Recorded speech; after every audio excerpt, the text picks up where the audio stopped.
প্রিয় ছাত্রছাত্রীরা, আজকে আমি তোমাদেরকে এই ভিডিওর মাধ্যমে ক্লাস 8-এর পরিবেশ ও বিজ্ঞানের যে সমস্ত প্রশ্নগুলো দেওয়া হয়েছে 2025 সালের রায়মার্টিন প্রশ্নবিচিত্রাতে স্কুল নম্বর 1 পেজ নম্বর 198, সেখানে যে সমস্ত প্রশ্নগুলো আছে পরিবেশ ও বিজ্ঞানের সমস্ত প্রশ্নের উত্তর আমরা আলোচনা করবো আজকে এই ভিডিওর মাধ্যমে। তোমরা ভিডিওটা শুরু থেকে শেষ অবধি অবশ্যই দেখবে, আর চ্যানেলে যদি নতুন থাকে অবশ্যই তোমরা চ্যানেলটাকে সাবস্ক্রাইব করে রাখবে পরবর্তী যে স্কুলগুলো আছে সেগুলোর প্রশ্ন উত্তর পাওয়ার জন্য।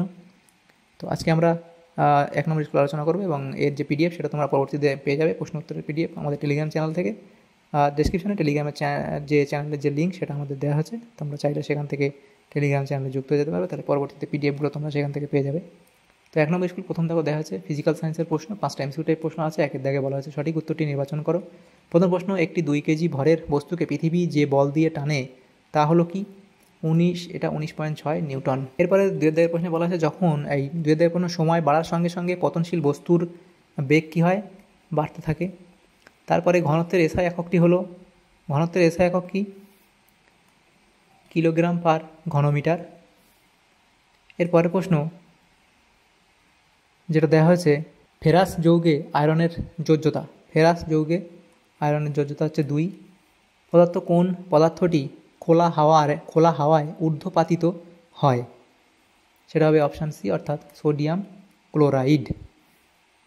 এরপরে দেখো যেটা দেওয়া হয়েছে 2 দাগের নির্দেশানুসারে উত্তর লেখো। প্রথম প্রশ্ন, সত্য বা মিথ্যা লেখো। তরলের চাপ পি, ঘাত এফ এবং ক্ষেত্রফল এ হলে এদের মধ্যে সম্পর্কটি P equals to F by A, এটা তোমাদের সত্য বলা হয়েছে। 2 দাগে শূন্যস্থান পূরণ করো। এসআইতে তড়িৎ আধানের একক হলো কি? কুলম্ব। এসআইতে তড়িৎ আধানের একক হলো কুলম্ব। তাপের সুপরিবাহী ও তড়িতের কুপরিবাহী একটি অধাতুর নাম লেখো। অধাতু বলা হয়েছে, তাপের সুপরিবাহী এবং তড়িতের কুপরিবাহী, তাহলে এটা হবে কি? হীরক। এরপরের প্রশ্ন দেওয়া হয়েছে প্রশ্ন বলা হচ্ছে 1H3 এবং 2He4 পরমাণু দুটির মধ্যে সম্পর্ক লেখো। তাহলে এদের মধ্যে সম্পর্ক কি? সম্পর্ক হচ্ছে কি এরা পরস্পরের আইসোটোন। এরা পরস্পরের কি? আইসোটোন। দেখো এদের পরস্পরের কি? যে নিউটন সংখ্যা সমান। ভর সংখ্যা থেকে পরমাণু সংখ্যা বাদ দিলে 2 হবে, 3 থেকে 1 বাদ দিলে, এবং এখানেও 4 থেকে 2 বাদ দিলে 2, তাহলে দুজনের ক্ষেত্রেই নিউটন সংখ্যা সমান, সেজন্য এরা পরস্পরের আইসোটোন।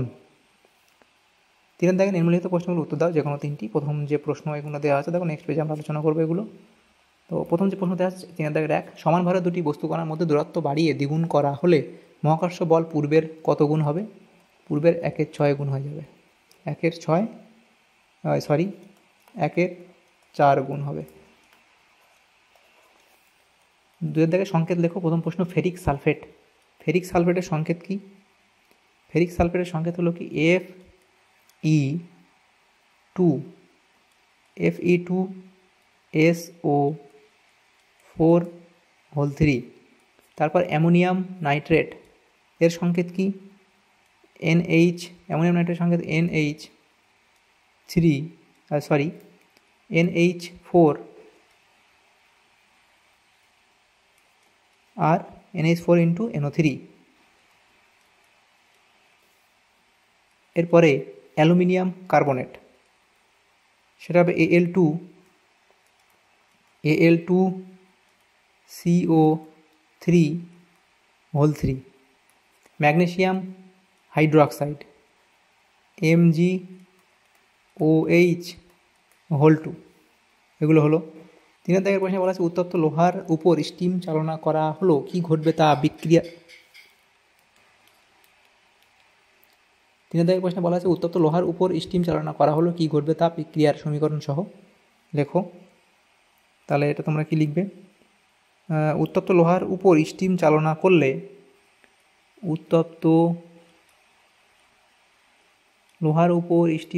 করলে এভাবে লিখবে, লোহার উপর স্টিম চালনা করলে এটা হবে ফেরোসোফেরিক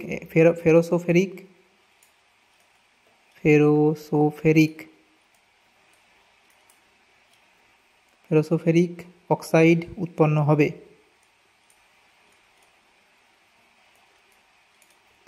অক্সাইড উৎপন্ন হবে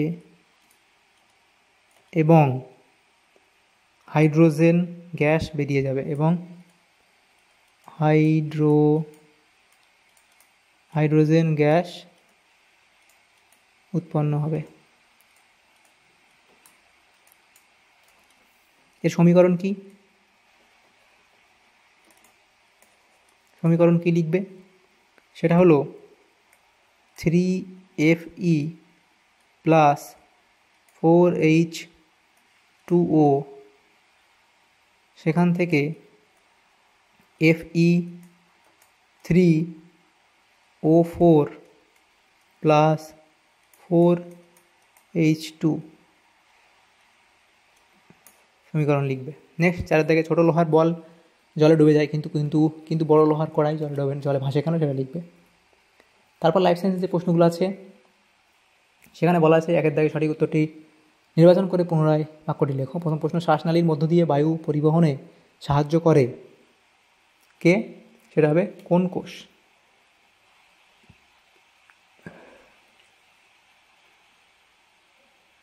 কোন কোষ তো চোখে থাকে, দানা।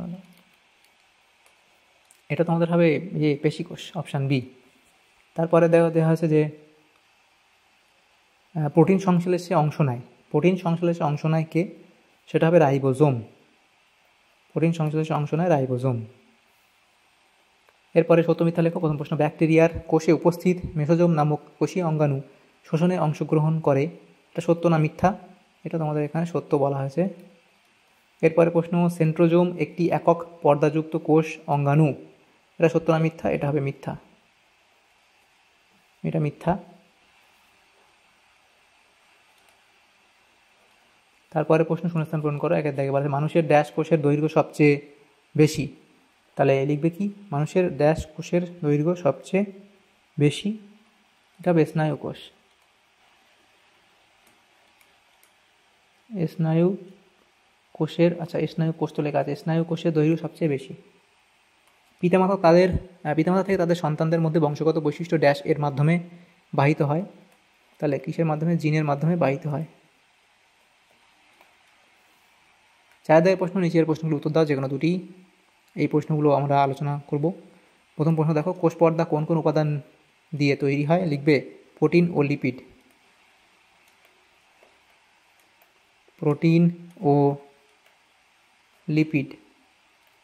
এরপরে প্রশ্ন, গলগি বস্তু কোন কোন অঙ্গাণু থেকে সৃষ্টি হয়? গলগি বস্তু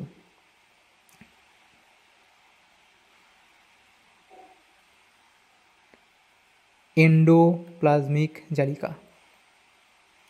এন্ডোপ্লাজমিক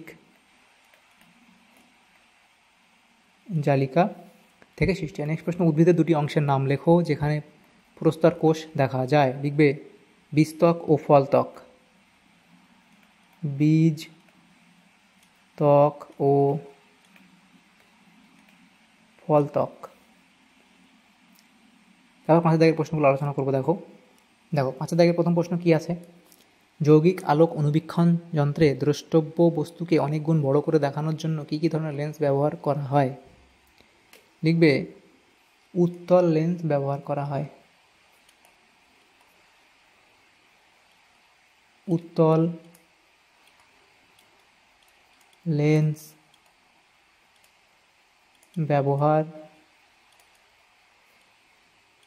করা হয়।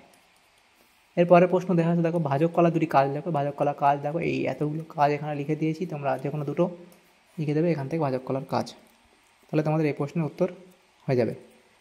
এর পরের প্রশ্ন দেখো, দেখা যাচ্ছে যে 3 দাগের প্রশ্ন, কোন কোন অঙ্গাণুকে আত্মঘাতী আছে, কোন কোষ অঙ্গাণুকে আত্মঘাতী থলি বলা হয় এবং কেন? লিখবে লাইসোজোম এই অঙ্গাণুকে আত্মঘাতী থলি বলা হয়, কেন বলা হয় সেটা তোমরা অবধি লিখে দেবে। তারপরের প্রশ্ন দেখা যাচ্ছে, দেখো 6 দাগের, কোষের শক্তি নির্গমন প্রক্রিয়ায় যে কোষ অঙ্গাণুটি সাহায্য করে তার নাম লেখো। এই কোষ অঙ্গাণুটির একটি চিত্র অঙ্কন করে যে কোনো একটি অংশ চিহ্নিত করো। তাহলে এটা হচ্ছে কি? কোষের শক্তি নির্গমন প্রক্রিয়ায় যে কোষ অঙ্গাণুটি সাহায্য করে তা হলো মাইটোকন্ড্রিয়া। তো ছবি আঁকবে, যে কোনো একটা, এতগুলো অংশ দেওয়া আছে, যে কোনো একটা অংশ চিহ্নিত করলে হয়ে যাবে। তাহলে আমাদের এখানে এই সমস্ত প্রশ্নগুলো ছিল। তোমাদের যদি সামান্যতম উপকার এসে থাকে এই ভিডিওটা, অবশ্যই এটা লাইক করবে। এটা হচ্ছে আমাদের ক্লাস 8-এর পরিবেশ ও বিজ্ঞানের প্রথম যে স্কুল 1 নম্বর স্কুলের প্রশ্ন। তোমার যদি সামান্যতম উপকার এসে থাকে ভিডিওটা অবশ্যই এটা লাইক করবে, বেশি বেশি করে বন্ধুদের সাথে শেয়ার করবে। আর পরবর্তী যে স্কুলগুলো আছে সেগুলোর প্রশ্নগুলো পাওয়ার জন্য অবশ্যই তোমরা আমাদের চ্যানেলকে সাবস্ক্রাইব করে রাখবে। Thanks for watching. দেখো এই 1 নম্বর প্রশ্নটাও ঠিক করে নেবে। তো এটা তোমরা লিখবে যে কোন 1 নম্বর এই লেন্সটা ব্যবহার করা হয়, যে অকিউলার লেন্স এটা ব্যবহার করা হয়, অকিউলার লেন্স। আর 2 নম্বর যেটা ব্যবহার করা হয় এটা হচ্ছে অবজেক্টিভ লেন্স, অবজেক্টিভ লেন্স। এই দুটো লেন্স ব্যবহার করা হয়। তো এই প্রশ্নটা একটু তোমরা ঠিক করে নিও, এই দুটো লেন্স ব্যবহার করা হয়।